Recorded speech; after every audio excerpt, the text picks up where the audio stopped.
রাস্তার এত নর্তকী, এত সুন্দরী, এত রূপসী, রূপ ফেরি করে, যৌবন ফেরি করে, মানুষকে ডাকে, বেশ্যা পতিতার মতো ডাকে, আমাকে দেখো। সেখান থেকে যে মানুষগুলো চোখ নামায় ফেলে, সে কি পরিমাণ মুমিন ভাবেন তো। আল্লাহ বুঝি তার কথা মনে রাখবে না? কয় কি আল্লাহ তো বলবে, বান্দা তুই তো কলজাটা ছিঁড়া রাইছিলি আমার লাগবে না, তুই কলজাটা ফাড়াই রাইছিলি, তোর কি যেমন চাইছিল আমি তো জানি, কিন্তু তুই দেখোস নাই। আমারে ভয় কইরা তুই দেখোস নাই। আমি তোরে দেব না তো বান্দা, কাকে দেব? যা, আমার জান্নাত যা মন চাই তুই নেই বেটা। আখিদিনা মা আতাহুম রাব্বুহুম, তো আল্লাহ তাআলা বলেন কেন দেব এগুলো? ইন্নাহুম কানু ক্বাবলা যালিকা মুহসিনিন, আমার এই বান্দাগুলো ইতিপূর্বে দুনিয়াতে নেককার ছিল। কি ছিল বলেন না? নেককার ছিল, নেককার ছিল। যে মানুষগুলো ফজরের ওয়াক্তে, বুড়ো বুড়ো কিছু মুরব্বী, আহা অসুস্থ দুর্বল, লাঠি ভর করে করে হলেও মসজিদে ফজরের নামাজের জামাতে আসে, কি মনে হয় ছেলেরা ওনাদেরকে মাওলা আলাদাভাবে আদর করবে না? না, অবশ্যই করবে, অবশ্যই করবে।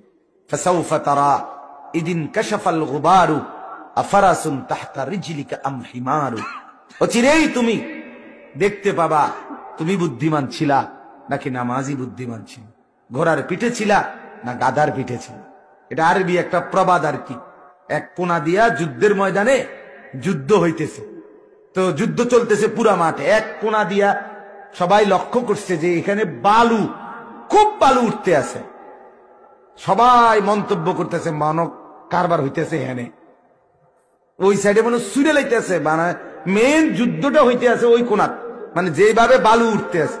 কিছুক্ষণ পরে যখন বালু সরে গেছে, দেখে একটা গাদার পিঠে বইয়া ইচ্ছা করে বালু উড়াইতেছে। আফারাসুন তাহতা রিজলিকা আম হিমার, ইচ্ছা করে বালু উড়ায়। আসলে যুদ্ধের কোনো নাম গন্ধ নাই। তো আমরাও বলি, যুবক তুমি তো মনে করছো কি রঙে আসো, মানুষের বেডি চাও, মানুষের বেডি চাইতে আসো, মোবাইলে উলঙ্গ ছবি দেখো, নাচ দেখো, তুমি কি বুদ্ধিমান?